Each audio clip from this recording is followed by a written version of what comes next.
the infrastructure that allows the police force to put in place certain static and dynamic strategies, such as to set up controls of ingress and egress, conduct searches, and do public order policing.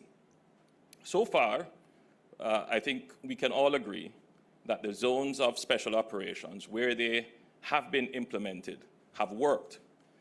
We initially designed the plan to target the top 20 communities that were plagued with crime and violence in an increasing way, particularly murders, shootings, and gang-related activities. These communities, we now have 5 zones of special operations that have been so far implemented. And as I said, generally, they have been successful. Nothing is perfect, we will admit, and we do have concerns regarding the operation of one particular zone of special operations, which we intend to review in the near future. So the zones of special operations, therefore, are designed as a community building tool. They have working in parallel with them a special social intervention committee, which brings together all the agencies of government that have anything to do with social intervention, from infrastructure to education, employment generation, for proper documentation of citizens, all agencies that have anything to do with community development work alongside the security initiative.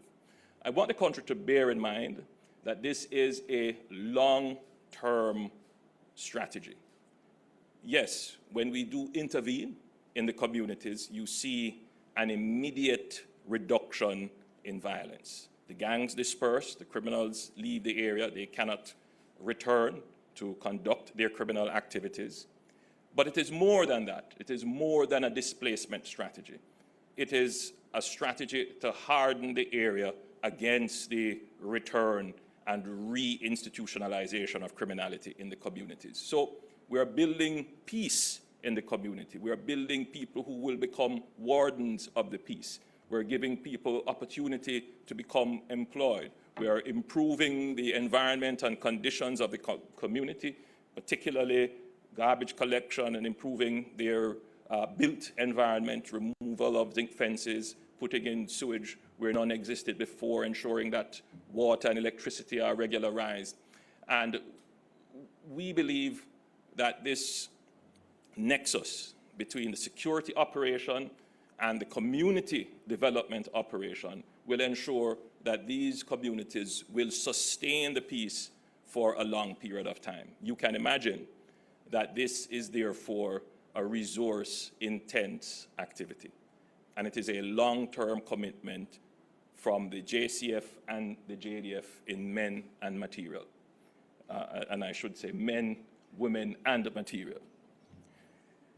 It has worked, without question. In the initial stages, persons were skeptical. But we are now here today seeing everyone calling for the implementation of a zone of special operation in their communities. So today, therefore, whereas Section 4.6 of the Act, that is the Zone of Special Operations, Special Security and Community Development Measures, the Parade Garden Zone, Order 2022, provides that the Prime Minister and Council may declare an area as a zone if the Commissioner of Police and the Chief of Defence Staff have agreed in writing that the area should be so declared. And whereas the Commissioner of Police and the Chief of Defence Staff have agreed in writing that the area geographically defined in the schedule, which will be detailed by the Chief of Defence Staff, should be declared as a zone of special operations. Now, therefore, the Prime Minister and Council, having reasonable cause, more than reasonable cause, to believe that due to rampant criminality, gang warfare, escalating violence, and murder, and the threat to the rule of law and public order, it is necessary to declare the area geographically defined, which the Chief of Defense Staff will later outline, as a zone, and hereby declares as follows. 1, this order may be cited as the Law Reform Zone of Special Operations, Special Security and Community Development Measures, the Parade Garden Zone, Order 2022. 2, the area having the geographical limits specified in the schedule about to be defined is a zone of special operations for the purposes of the Act. And 3, the said zone shall operate for a period of 60 days. This is, of course, an important formality to publicly declare the zone so that everyone in the area knows that Parade Gardens, which is an area within the Kingston Central Police Division, has now been declared a zone of special operations. I'm now going to turn to the Commissioner of Police to give his statement. CP.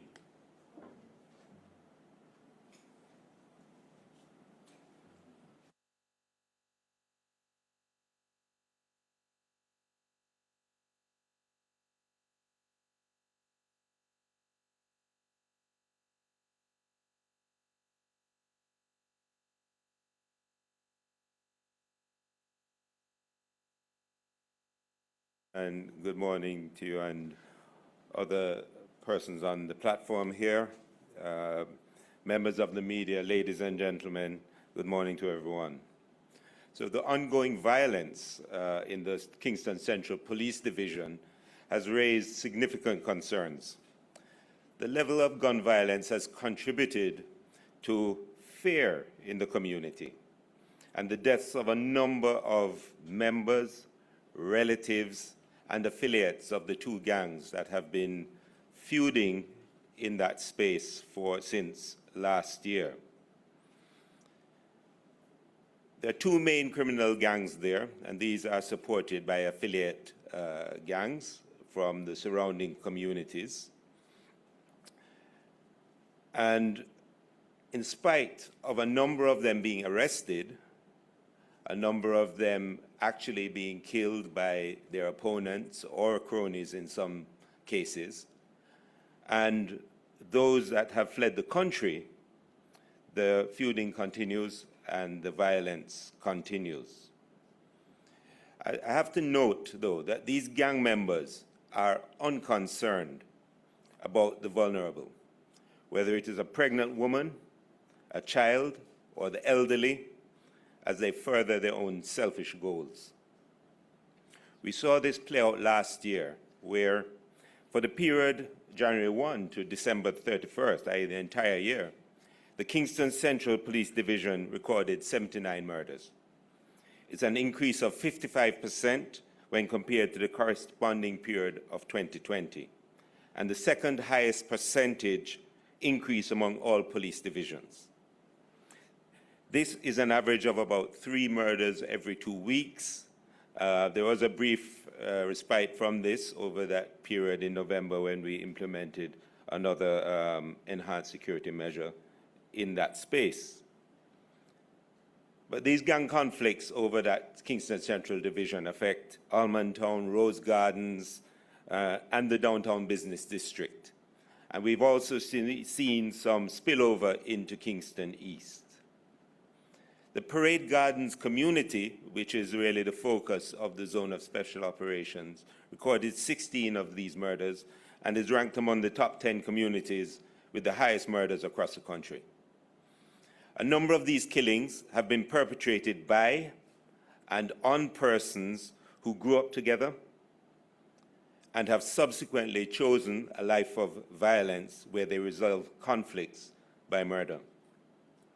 Families are disrupted, children are deprived of their childhood as they're recruited into the gangs or forced to take on parenting responsibilities for their siblings when their parents are murdered.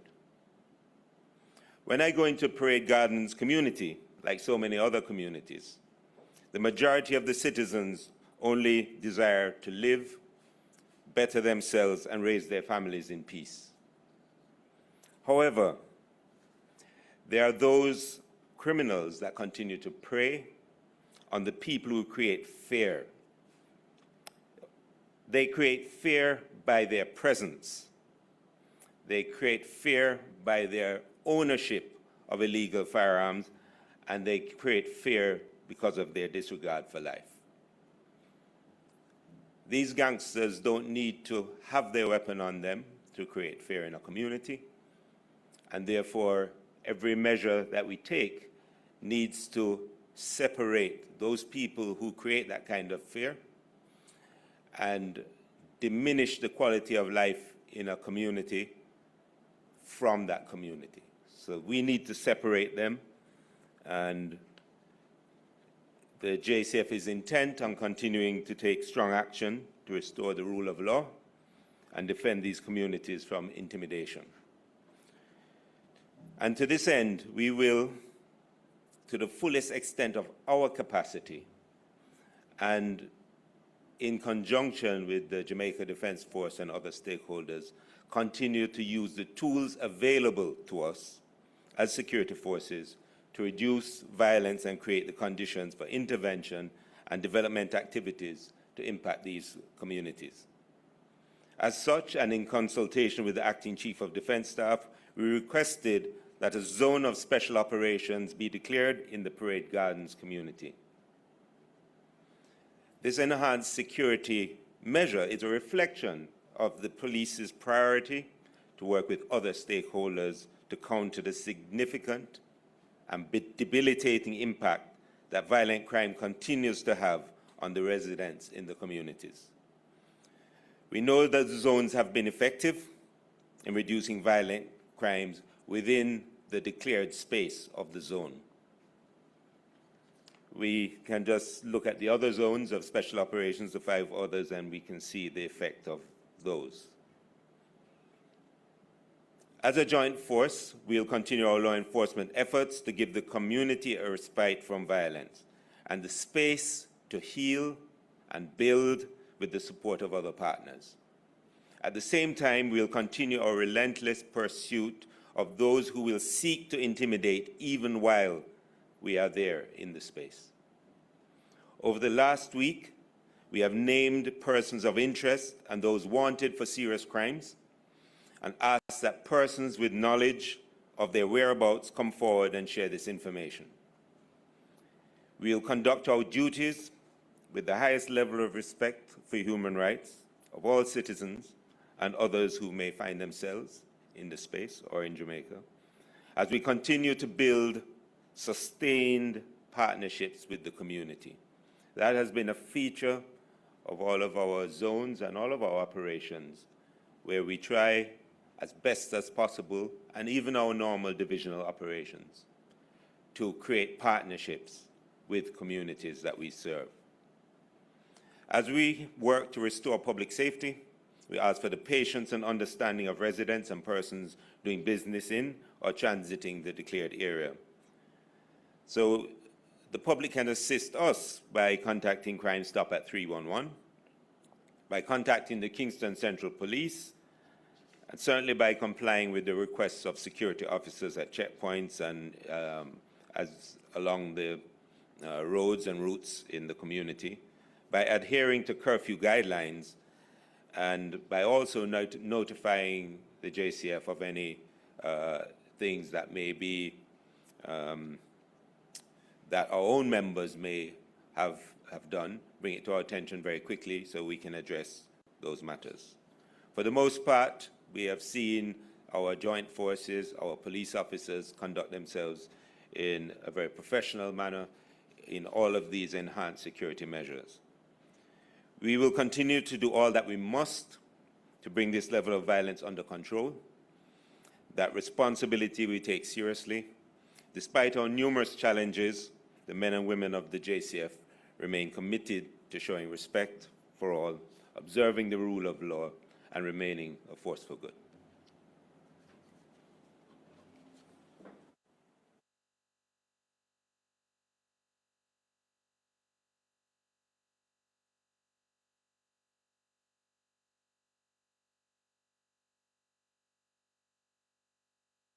Thank you, CP. I'll now invite the Chief of Defence Staff.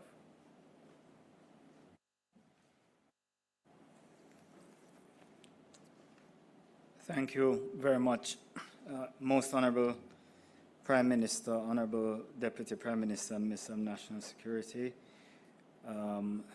Minister with portfolio in the Ministry, Attorney General, Commissioner, CDS Designate, other members present, members of the press, citizens of Jamaica, ladies and gentlemen, good morning. At dawn today, the Jamaica Defence Force and the Jamaica Constabulary Force deployed to sections of the Parade Gardens community ahead of this morning's declaration of a zone of special operations. The boundaries for this zone is as follows. In the north, beginning at the intersection of East Street and East Queen Street, the boundary extends in an easterly direction along East Queen Street to the intersection of Lower South Camp Road. In the east, the boundary then extends southerly along Lower South Camp Road to the intersection with Harbour Street. In the south, continuing from the intersection with Harbour Street, the boundary extends westerly along Harbour Street to the intersection with East Queen Street.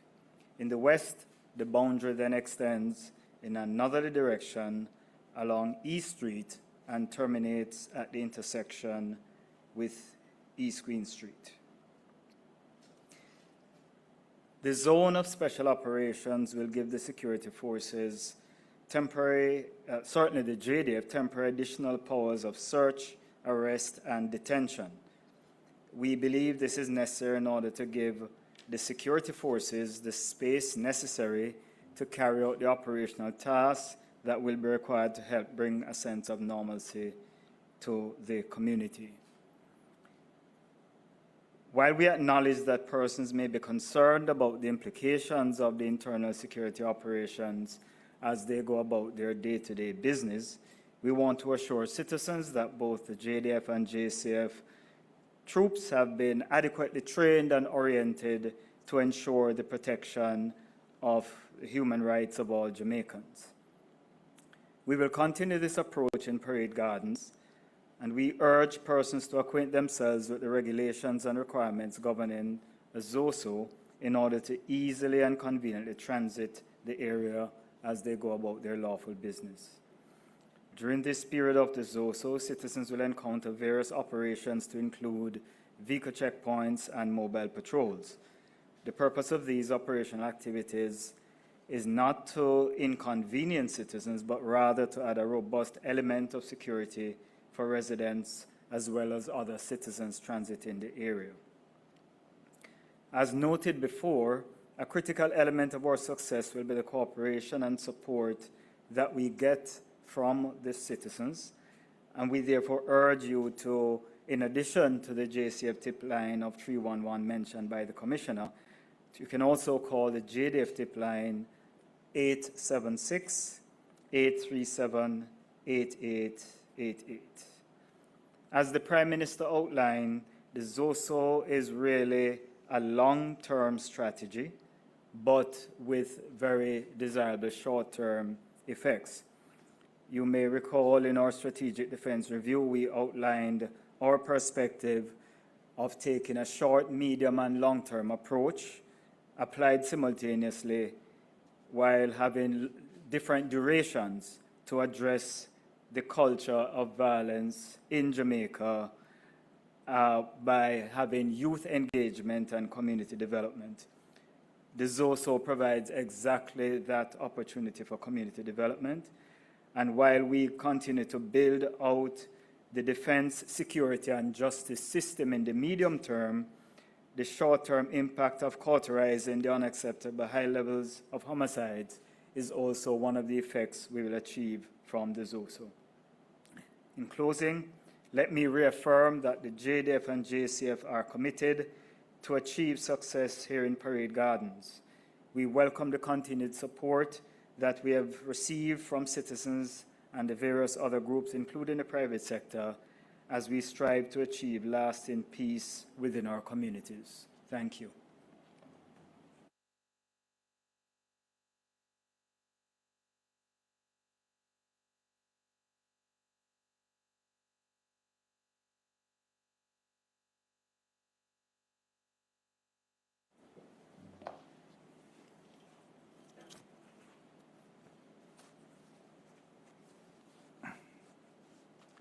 Prime Minister, Minister of within the Ministry, Minister Samudio, Commissioner of Police, our Chief of Staff and CS Designate, and those listening in the audience here and abroad, and our journalists. The level of criminal violence in Central Kingston has been a major concern. This area is home to hundreds of hardworking, law-abiding Jamaicans. It is a location of critical government institutions such as the Court District and the very seat of government. Central Kingston, however, is a part of the southern crescent of the corporate area that comprises of 4 police divisions and provides some result in some 40% of the homicides across Jamaica. In response to gang-related violence within Central Kingston, specifically over the last 12 months in particular, the police intensified and expanded their operations. Search, curfew and searches, intelligence-driven activities, operations, and assignment of additional special operation teams within the area, taking place on a most intensive basis in Central Kingston. As a result of the intensive activity, several gang leaders have been apprehended or in custody. Several migrated, and even in their new jurisdiction, they have been killing their fellow gang members. The hostility is intense and persistent. The brazenness of the criminals in this area reflected in the cowardly attack that took the life of a 10-year-old Jezreel Tyrell a few days back. But immediately after a 96-hour curfew in the very area, as a result of that event, there was a killing, and almost the very next day, as the police, as we moved out of the curfew activity. Intelligence here suggests that in spite of some degrading of the gangs, as a result of intense police action, there is need for further action within Central Kingston. The situation in Central Kingston demands special security measures. The clear hold and build strategy of the Zone of Special Operation is one such tool that can be used not only to reduce the immediate homicide rate, but to provide a basis for community transformation, as this is one of the communities identified over time as one that requires special social investment. It is not a replacement for a state of public emergency. The suite of development interventions that are made available under the Zone of Special Operation is designed to bring about social transformation and prevent and reduce not only the criminal violence in there, which is near anarchic, but restore a sense of normalcy and safety to the community within that space. It's one of the tools that the government is using to restore law and order in Central Kingston and across several communities in Jamaica. The government has been clear that we are not relying on any one tool to secure Jamaica. We will utilize all available tools to restore order, public safety, and remove violence from communities, legislative, as well as security measures. Communities must be assessed based on their peculiarities in order to determine the exact security intervention that may be required to restore some sense of safety and normalcy within the community. There is no magic bullet, and it will not work overnight. The Zone of Special Operation in particular is a long-term, medium-term activity, but there is a benefit of immediate reduction in homicides in those areas. Object is save lives, restore order, and pursue transformative activity. It has been receiving intensive policing activities, but intelligence-driven operations were intensified within Central Kingston prior to today's declaration. The level of criminal violence in Central Kingston is challenging to normal policing activities, but I am confident that the Police High Command and the Jamaica Defence Force will continue to make necessary adjustments within the Zone of Special Operation to increase police effectiveness and restore a sense of normalcy to the area.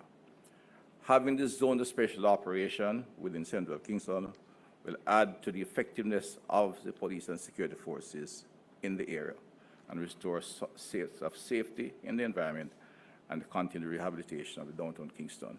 the population of Central Kingston deserves to have public safety and good order in their community. The declaration of the public zone of special operation is designed to do this, and I'm confident it will in fact succeed as they have done where they have been declared elsewhere. Thank you.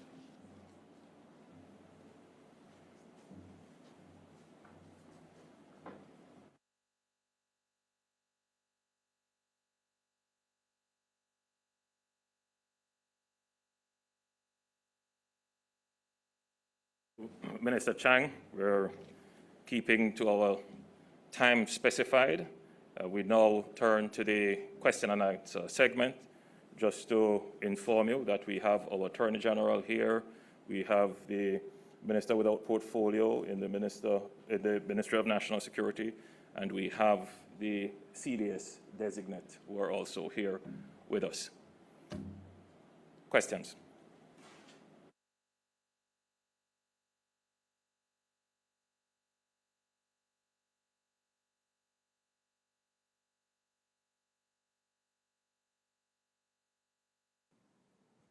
Thank you, Prime Minister. Just to reiterate, sir, ahead of the press conference, we did go through the media and protocols. We asked that they limit to 2 questions each time so that everyone is able to follow the questions that are asked so that we are able to respond and get in as many as possible. So then let's start with Ms. Candice Houghton, who is from the Star newspaper. Candice? Good morning, everybody, and that's I'm representing the Jamaica Observer, not Star. Beg your pardon, Candice. Go ahead, please, and thank you so much. All right, no problem. My question is for the Prime Minister. Mr. Holness, you said the zone of operation is more than is a strategic that is not a displace, that is not only for displacement. You mentioned building peace in the communities. What I want to know is how will you ensure that after the zone of operations end, the criminals not return to the communities and wreak havoc, considering that that's a trend we've observed? Returning to the communities. For the 5 communities, now 6 that we have put in place, the peace has held and held significantly. If you look at all of them, the historical crime activities in the communities that we have declared zones of special operation are far higher than the present state when they are under a zone of special operation. So the criminals have not returned. And even if criminals have returned, the communities have been so hardened that they are not able to carry out their criminal activities.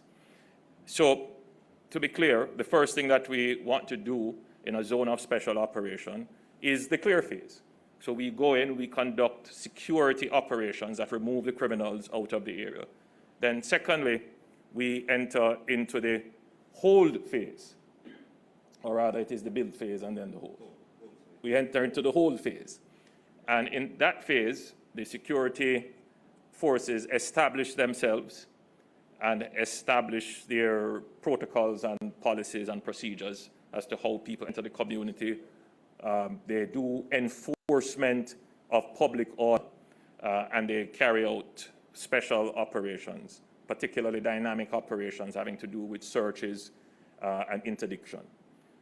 And whilst those 2 phases are ongoing, clear phase moving into the whole phase, the build phase is being planned. And in the build phase, as you would have seen in almost all the communities that we have intervened in this way, we start with dealing with infrastructure as quickly as possible, whether it is the repair of roads, the removal of zinc fences, the fixing of gullies and drains, putting in sewage, and these help in a significant way. It does change the attitude of the community members towards their community. They start to take ownership of their community. And then we go in with other activities such as training, such as helping citizens to get their documentation, parenting, entrepreneurship, all kinds of other support. And then we go into other areas after. We deal with things such as titling, developing citizens groups to establish leadership of the community. And we give support to all kinds of community activities, particularly working with youngsters for sporting activities and training activities. And it is these measures which they are not new, they are not novel. We have always had a strategy of community intervention, but what we have not had, and which is what the zones of special operations give us, it is the working together in a synergistic and coordinated way to have the security forces working in parallel with the social intervention in a targeted way. And we believe that this will give the best results. It is a long-term strategy. It is not going to happen overnight. It will take time, but it will work. And we have seen where it has worked. Thank you, Mr. Prime Minister. I think I'm now back on track with where all the members of the media are. So let's go to Ms. Janet Silvera, who represents the Jamaica Gleaner. Good morning, Janet. Good morning. Thank you very much. My questions are you sympathetic to suggestions, this is to the Prime Minister, that extensions of SOEs should be reachable with simple majority votes instead of 2/3 votes, and is that part of the constitutional push for reform for 2022? Next question, will government lawmakers seek to have consultation outside of Parliament?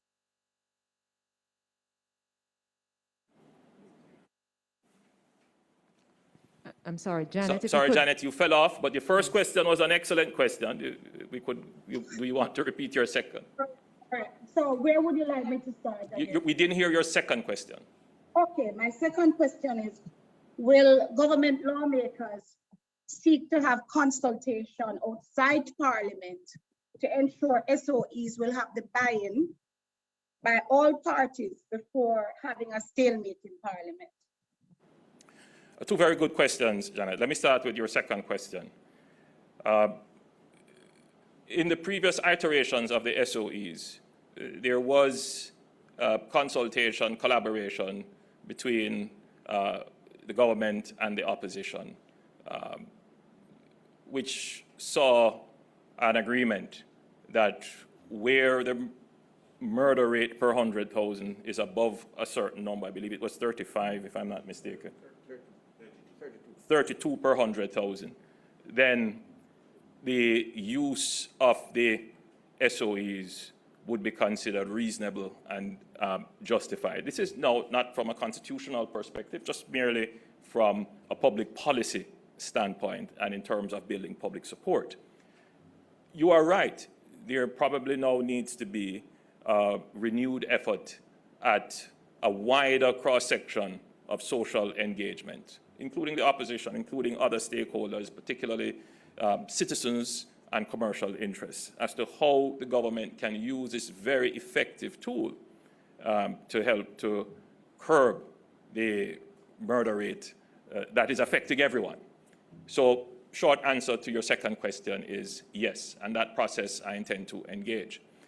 Your first question is wrapped up in all kinds of constitutional issues. The AG is here. I'll give her an opportunity to respond to you, but simply to say that we have to take a very sophisticated view of the threats that the nation faces.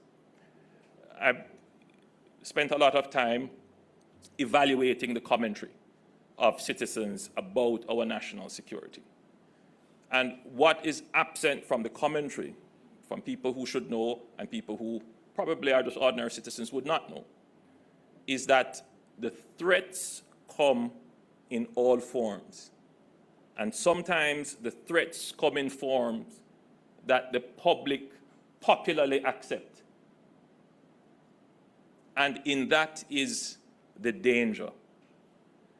The threats are in guns that are widely available, and there is a culture surrounding its use, even its defense. There is a view that it is okay, it is acceptable to have a gun, illegal firearm, to protect yourself.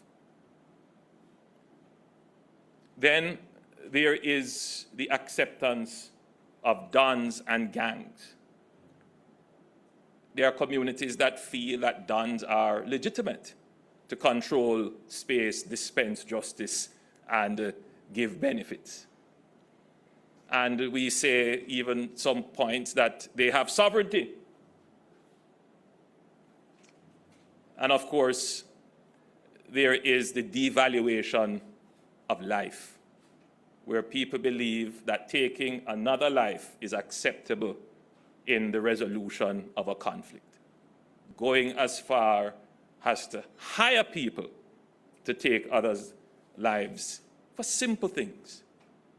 So these issues are our threat, and we are now at a state with these threats that we need to have the powers to address them over and above what is considered normal, because these threats are at a level that are not normal, and we are seeing that in the murder rate. So we are in a state of emergency. Whether or not you agree that it is constitutionally so is a different issue from what the actual state of play is. And if anyone doesn't recognize that we are in a state of emergency, which by definition means that you have to use exceptional powers to treat with those issues, then those persons don't live in Jamaica. They are blind, or they have a particular political motive to see the government's efforts fail for their political benefit. And I think the country ought to look at that and examine that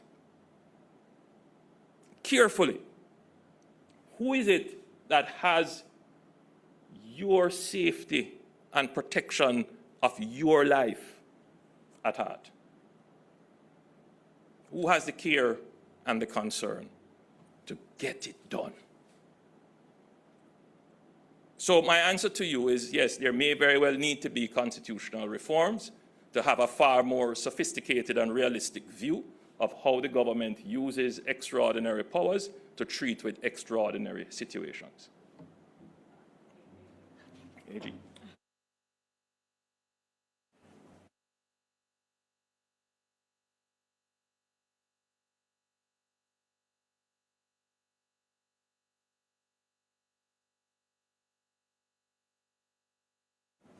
Thank you, Prime Minister. The emergency powers provisions are set out at Section 20 of the Constitution, and also in two ordinary pieces of legislation, the Emergency Powers Act and the Emergency Security Forces Act. When the powers are used, they are operationalized in emergency powers regulations. What we have are provisions borrowed from the United Kingdom, and they largely reflect wartime powers. And so there is undoubtedly a need to update those provisions.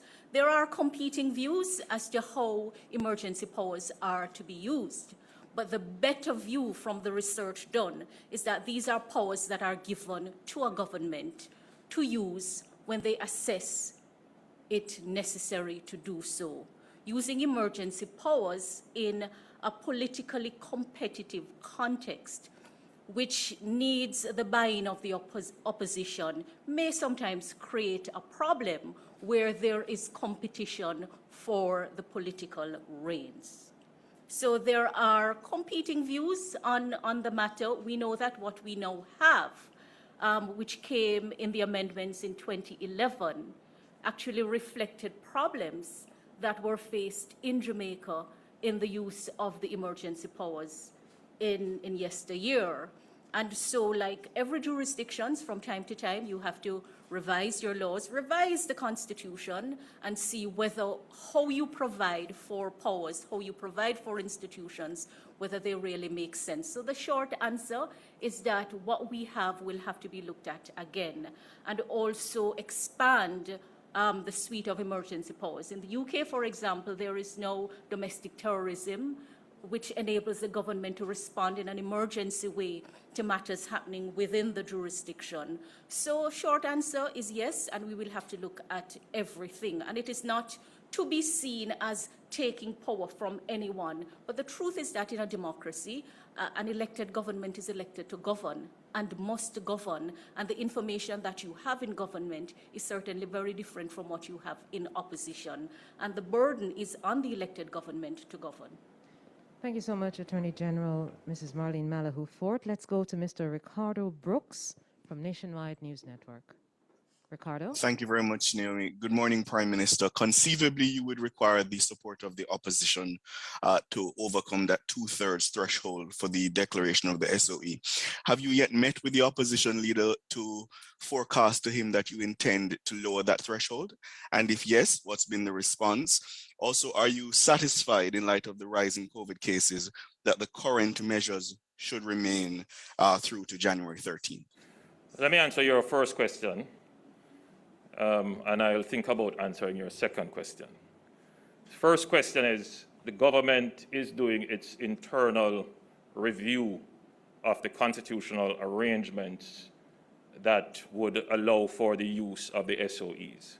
As the Attorney General said, it was not always the case that a 2/3 majority was required. That change was made in light of how the emergency powers were used in the past. The Attorney General made a very important point. The Emergency Powers Act that we have, their origins are out of the World War II protection of the realm. So they were designed to be used against an external threat. But when you use them with citizens, you can run into difficulty as it relates to the citizens' rights. And in particular, with our now established Charter of Rights, it makes it even more difficult. So we have legislative tools that are not fit for purpose. What countries have recognized is that, as I've said before, the view of the threat is very outdated and unsophisticated.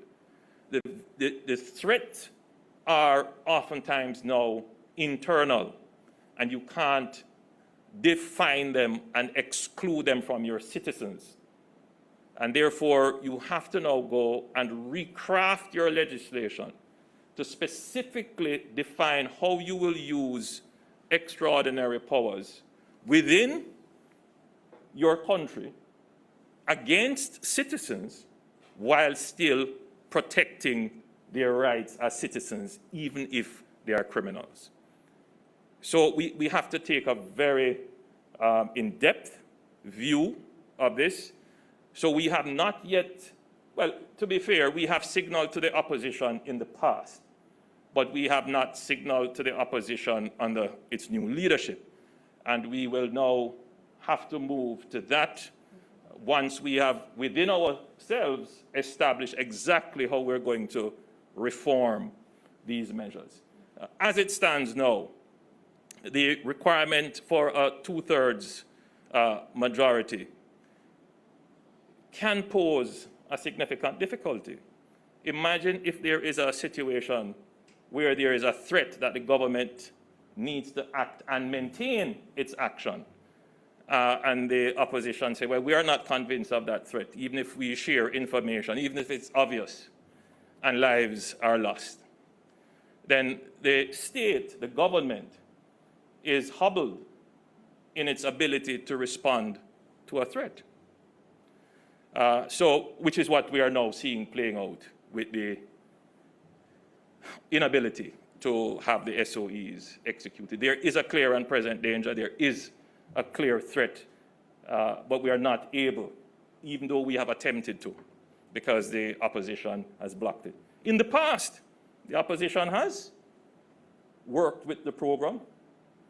They have seen the issues, and many of their MPs and their own constituents have called for states of public emergency because they see that it has worked and it hasn't deprived anyone of their life or property. So, yes, there is a political problem. And we need to solve that political problem, and we also need to solve the constitutional and legal problems so that we are able to have a far more sophisticated and well thought out use of emergency powers to deal with the new and evolving threats to our society, including threats that are not just citizen to citizen, but threats now that are directly targeted to the state and its sovereignty over Jamaican territory. Thank you, sir. It's now 10 minutes to 11 o'clock. Let's see if we can get as many questions in as possible before 11 o'clock. Ms. Tanisha Mundell, you are next. Good morning. Good morning, Prime Minister. My question is for you. Two questions. Good morning, Prime Minister. My question is for you. Two questions. Are SOEs preferred to ZOZOs primarily because of the two prongs of detention without charge and soldiers being able to act independently of the police? My second question is, are we planning to return to lockdowns? If lockdowns are off the table, what other strategies will be implemented to halt the current COVID-19 wave? I wasn't planning on turning this into a COVID conversation, but I know there is great tension in the air. And what it says to me is that people are not listening to what I have said. I have been very clear in Parliament, very clear, absolutely gone overboard to say we are not going back to lockdown. So be calm. And I've said what the strategy is. It is now in your hands. Go and take the vaccine. That is the strategy. We can't hold it down and put an eagle in your hand. If you get sick, you will take that responsibility. There is an option. We have vaccines all over the place. We have sites all over the place. I don't hear one person complain that they can't get the vaccine anywhere. Go and get vaccinated. Argument done. Now, as it relates to the preference of the zone of special operations over the SOEs, there's no preference. There are two different tools. As I said, one tool is meant to intervene for a long-term commitment for peace building and community development. It can only be applied in certain circumstances.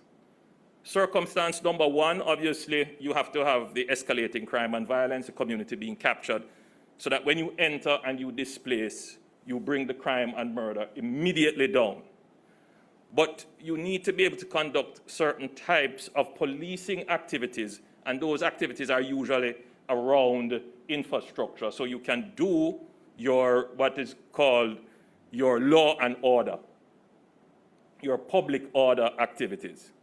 And then you can intervene in improving infrastructure. So we usually want to target urban communities, communities with established layout of grids, roads, you know, that kind of ingress, egress. It can't be in communities where you have a large swath of land, which there are no points that you can control ingress and egress.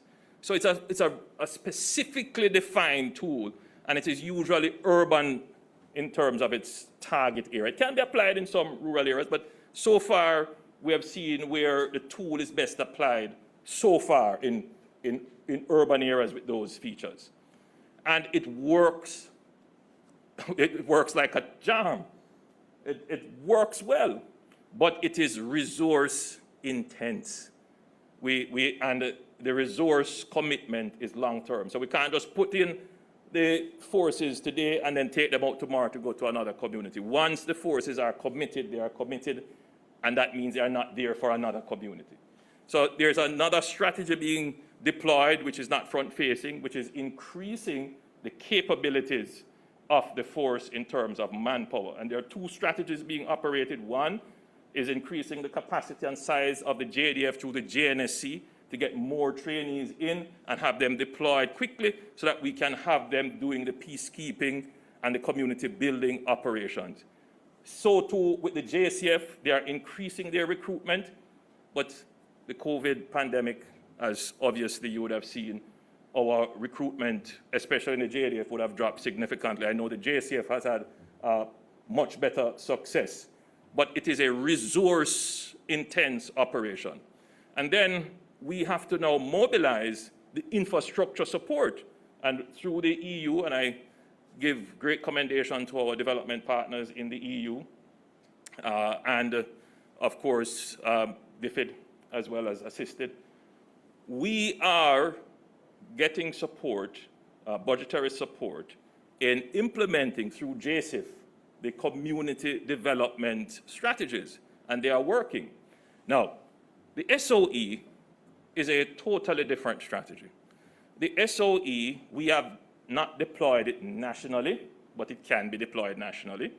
We have chosen to deploy it in a limited geographical area, but mostly surrounding parishes, because we want to use the powers in as broad a geographical limit as possible. So the SOE is about the deterrence. It is about getting into the custody of the police those who we have intelligence on and who we know are the ones pulling the trigger, killing the people. So the question comes, my dear friend journalists, why you don't just arrest them? Well, we have, and they have been given bail, and they have come back out and they have committed the crimes again. In fact, they have killed the witnesses. So the question is, so why you don't take them to court? There are no witnesses to take them to court. Nobody's coming to court. These are practical concerns that our security forces have to address. The criminals know this. They know this. And that is how they are operating. If you were to just examine the statistics to see persons who the police would have gone through the normal policing procedure, interdicted them, arrested, put them through the courts, they are out on bail and commit murder again. Now, in a situation where you see this escalating, the government can't just sit back and fold its arms. We must be able to pursue the criminals.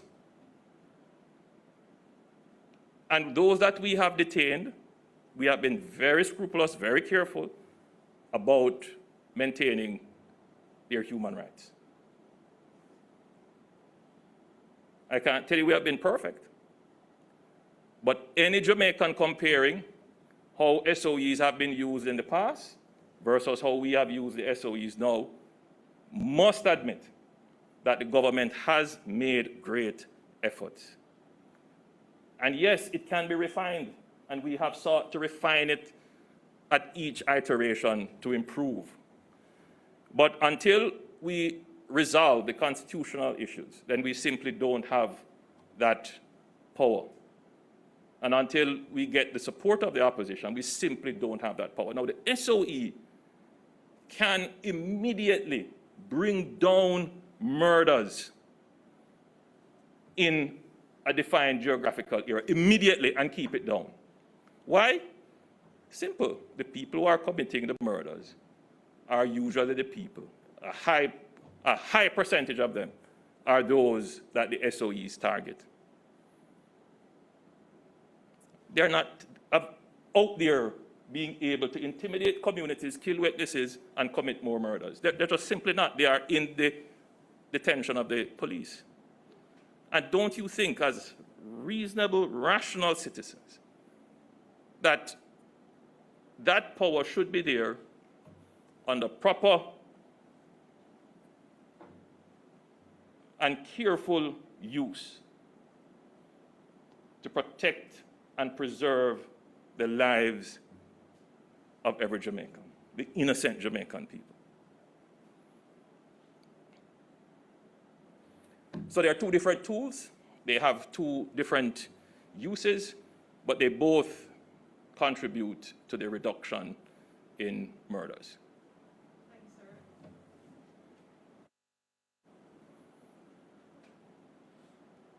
Next question. I mean, We're at 11 o'clock, which is our planned time. Thank you, sir. And so at 11 o'clock, may I just inform the media, we'll take one more question and then we will wrap. My apologies to those who have follow-up questions. I do note that Janet has her hand up again for follow-up questions and those who are still in queue to ask questions, but we did allot an hour.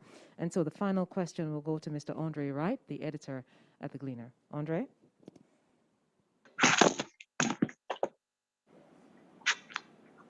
Yes, pleasant good morning, Mr. Holness. Did the government seek legal advice on its decision to disengage with so-called sovereign maroons? And would the government not be derelict in refusing to finance projects in any such territories? And the companion question is whether the government finds it embarrassing that it seems that different arms of the state, that's the police, and ODPEM, as we found out, gave approval to the hosting of the Maroon celebrations. Your question is based on a very dangerous premise.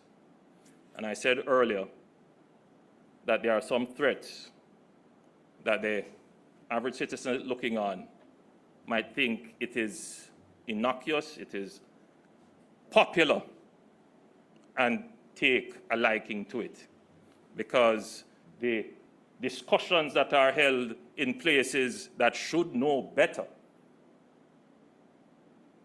does not highlight the threat. Jamaica is a unitary, sovereign state. There is no other sovereign authority in Jamaica other than the government of Jamaica. I want that to be absolutely clear. None. And under my leadership, not 1 inch of Jamaica will come under any other sovereign authority. What you are asking would be another for the government of Jamaica to fund, take taxpayers' money and grant funds to fund another government. This is not a government saying they are a local government, a parish council government, which is under our constitution. Are you crazy? Really? Do you know what you're asking? This is the stuff of how guerrilla wars come and states break down. Wake up, Jamaica. Don't court foolishness and problems. Wake up. People have died as a result. And you expect me to stand here as Prime Minister and fund activities that could lead to the breakdown of our state? Never. Thank you. Thank you so much, Prime Minister, for the hosting the press conference this morning. Also with the Prime Minister, the Minister of National Security, Dr. the Honorable Horace Chang.